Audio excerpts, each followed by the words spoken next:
Les eleccions a la presidència del Club de Futbol Badalona ja disposen de calendari amb tot el procés electoral.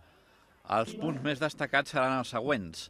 El proper dilluns 26 de març es procedirà a l'elecció de la Junta Electoral. La presentació de candidatures serà dins del període del 10 al 23 d'abril.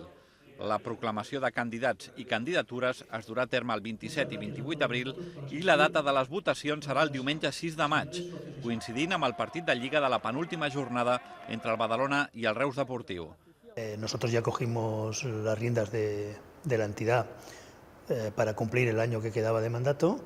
Estatutariamente toca hacer elecciones y este año, y lógicamente antes de junio, y nosotros lo que hacemos es programar el calendario electoral para que el último partido que juega el Badalona en casa se puedan producir el capítulo de votación de las elecciones del Club de Fútbol Badalona. Pel que fa a l'àmbit esportiu, i després de la jornada d'ahir, els de Manolo Márquez es troben ara a 4 punts de la promoció d'ascens.